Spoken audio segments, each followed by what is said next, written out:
अगर आप अपने डोर को इस तरह की शानदार फिनिशिंग देना चाहते हैं तो इस वीडियो को पूरा देखें। एंड अगर आपकी डोर भी लैमिनेटेड है तो आप उसके ऊपर भी पीयू या डुको पेंट करा सकते हैं। बहुत आसान है, बस आपका जो लैमिनेट है वो प्रॉपर लगा हो, उसमें इंडुलेशन ना हो।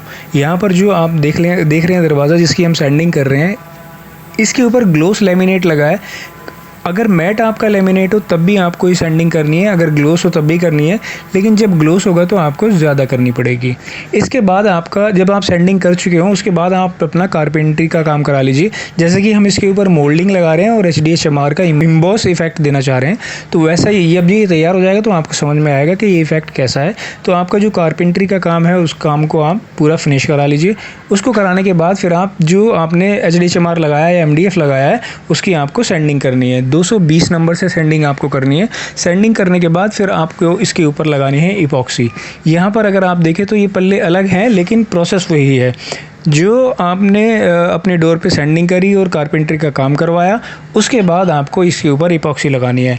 इपॉक्सी में अक्सर लोग कंफ्यूज हो जाते हैं कि कौन सा इपॉक्सी है। ये कास्टिंग इपॉक्सी नहीं होता, ये कोटिंग इपॉक्सी होता है। कोटिंग इपॉक्सी होता है कोट करने के लिए। आप इसको मशीन से भी लगा सकते हैं और हाथ से भी लगा सकते हैं। मशीन से अगर आप लगाएंगे तो आपको एक ही कोट लगाना है, और अगर आप हाथ से लगाएंगे तो आपको दो हाथ लगाने हैं, तभी आपकी जो इपॉक्सी है वो पूरी तरह से सही हो पाएगी। अगर मशीन से आप कर रहे हैं तो मशीन से एक कोट डाल सकते हैं, कोई दिक्कत नहीं है, लेकिन आपको ओवर कोटिंग नहीं करनी। इपॉक्सी अगर आप ओवर कोट कर देते हैं तो वो भी किसी भी तरह से सही नहीं होती, या तो पिन होल बना देगी या फिर आपका जो फिनिशिंग है उसमें दाना आ जाएगा, फिनिशिंग प्रॉपर नहीं आएगी। अब मैं आपको दिखाता हूँ कि वाइट PU सीलर कैसा होता है। ये पैकिंग जो आप देख रहे हैं ये 25 लीटर की पैकिंग है, और ये है वाइट सीलर जिसको आप सरफेसर भी बोल सकते हो। देखिए यहाँ पर लिखा है PU white sealer 25 kg pack. तो ये हमारा सीलर है, यानी कि वाइट कलर का जो होता है।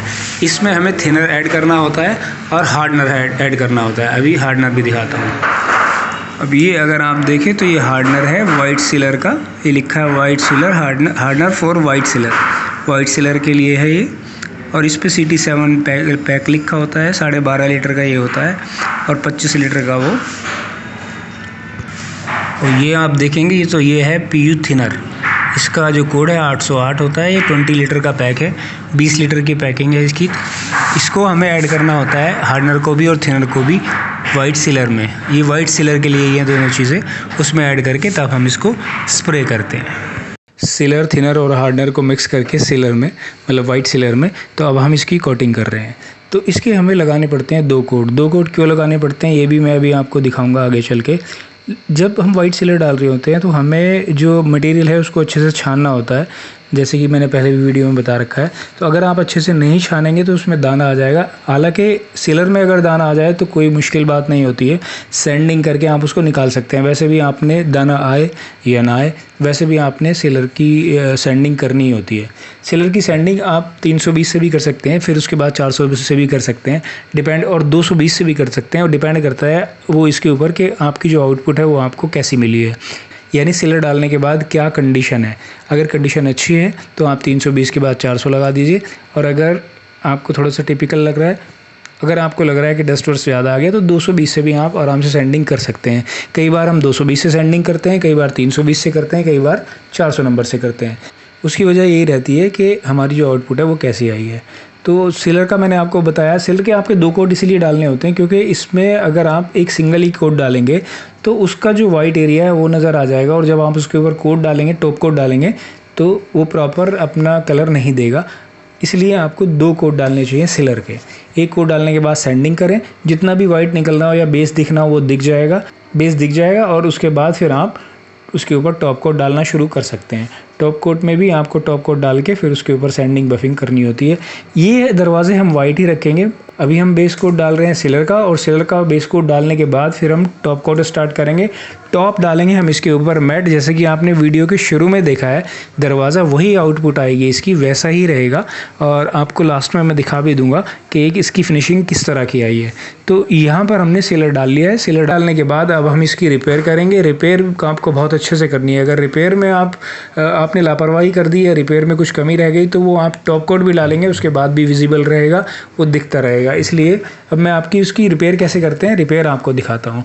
इस वीडियो में आप पूरा प्रोसेस प्रोसेस देखेंगे। अगर आप पूरा प्रोसेस देख लेंगे तो लैमिनेट के दरवाजे हो या कैसे भी दरवाजे हो, आपको उसके ऊपर पीयू करना आ जाएगा बहुत ही आसानी से। जैसे कि आपने शुरू में भी, वीडियो के शुरू में भी देखा था कि हमने कारपेंट्री के काम से इसमें मोल्डिंग और बीच में एम्बॉस इफेक्ट दिया था HDHMR लगा के। उस पर हमने एक कोट सिलर का डाल लिया। सिलर का कोट डालने के बाद रिपेयर अच्छे से चेक कर रहे हैं। जो चमक आप देख रहे हैं इसमें हल्की सी चमक, ये सिलर की चमक है। सिलर में इतनी चमक होती है।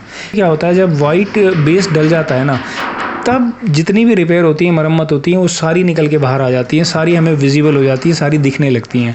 लेकिन इससे पहले जब सिलर डालने से पहले अगर आप देखते हैं तो उतनी ज़्यादा आपको विजिबल नहीं होती है। आप तब भी रिपेयर करते हैं, अच्छे से रिपेयर करते हैं, तो उसके बाद भी अच्छे से रिपेयर करने के बाद भी रिपेयर रह जाती है। तो दोबारा से आप मरम्मत करें। आप वुड फिलर से मरम्मत कर सकते हैं। आप चाहे तो अपनी मरम्मत खुद भी बना सकते हैं फेविकोल डाल के, लेकिन बेटर है कि आप वुड फिलर यूज़ करें। वुड फिलर हो या एनसी पट्टी हो, पिगमेंट में आप एनसी पट्टी भी यूज़ कर सकते हैं, लेकिन उसको थोड़ा लूज़ करके फ्रेंच चॉक उसके अंदर डालकर ही आप यूज़ कर सकते हैं, ताकि आपको कटिंग में दिक्कत ना हो। अगर आपने विदाउट फ्रेंच चॉक लगा दी तो वो बहुत ज़्यादा हार्ड हो जाएगी, और हार्ड होने के बाद प्रॉपर कटेगी नहीं, और आपकी जो फिनिशिंग है उसको ख़राब भी कर सकती है। इसलिए जब भी आप एनसी पुट्टी का यूज़ करें तो उसमें अच्छे से फ्रेंच चॉक डाल लें और उसको थोड़ा सा थिन करके अच्छे से यूज़ करें। पूरी मरम्मत रिपेयर आपके पास सिलर तक ही टाइम होता है कि आप रिपेयर कर दें। टॉप कोट डालने के बाद रिपेयर करना बहुत ही मुश्किल रहता है, और वो बेटर भी नहीं है, और वो सही तरीका भी नहीं है।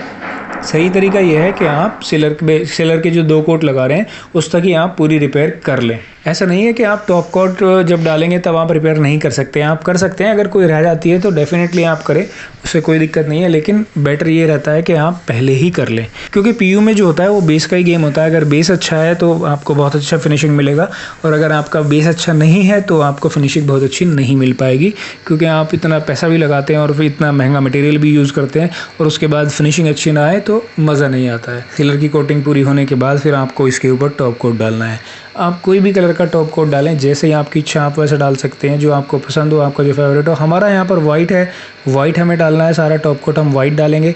और टॉप कोट की फिनिशिंग अगर आप देखें तो हमारे टॉप कोट पर एक भी रिपेयर आपको नज़र नहीं आती है। हम सिलर में ही, बेस में ही पूरी रिपेयर पूरी अच्छे से कर लेते हैं। रिपेयर करने के बाद, मरम्मत करने के बाद फिर हम टॉप कोट डालते हैं। टॉप कोट डालने के बाद आप छोड़ दें 4 से 6 घंटे के लिए, और अगर नेक्स्ट डे के लिए छोड़ दें हमारी तरह तो बहुत अच्छा है। हम तो ज़्यादातर नेक्स्ट डे में ही करते हैं। एक बार अगर हमने एक टॉप कोट डाला है तो उसके बाद हम नेक्स्ट डे यानी कि अगले दिन दूसरा टॉप कोट डालते हैं। उससे पहले हम सैंडिंग कर लेते हैं। सैंडिंग में फिर वही है कि आपको देखना होता है कि आपका जो आउटपुट है वो कैसा है, उसके ऊपर कितना डस्ट है या कितना धूल मिट्टी है या कुछ है या कैसा है, दाना है, ये सब चीज़ें आपको देखनी पड़ेंगी। उसके बाद फिर आपको टॉप कोट की सैंडिंग कैसे करनी है वो देखना है। वहीं तो फिर 600 नंबर से कर सकते हैं। आपको बेसिकली क्या है, आपको उसका डस्ट हटाना है और उसकी सरफेस को प्लेन कर लेना है बिल्कुल। उसके बाद आपको दूसरा टॉप कोट लगाना है। फर्स्ट टॉप कोट मारने के बाद जितनी भी चमक होती है, शीन होती है, सैंडिंग से उसको आपको हटाना होता है, और आपको एक जैसा रेगमाल लगाना होता है। अगर आपने कहीं लाइट और कहीं डार्क मार दिया तो फिर उसकी फिनिशिंग पे फ़र्क पड़ेगा। इसलिए बेटर है कि आप एक जैसा हाथ चलाएं, एक जैसा रेगमाल लगाएं, ताकि आपकी फिनिशिंग अच्छी आ सके। अब आप यहाँ पर देखिए हमारे दरवाज़ों के आउटपुट, ये हमारे डोर्स हैं जो हमने फ़ाइनल किए हैं। ये बिल्कुल ऐसे लग्जरी फील आपको प्रोवाइड कर रहा है, बिल्कुल शानदार किस्म की, पूरा प्योर वाइट, उस पर ब्लैक हैंडल, कितना शानदार लग रहा है। मैं उम्मीद करता हूँ ये वीडियो आपको ज़रूर से पसंद आई होगी। पसंद आई है तो वीडियो को लाइक करें, चैनल को सब्सक्राइब करें। वीडियो देखने के लिए आप सबका बहुत बहुत धन्यवाद दोस्तों।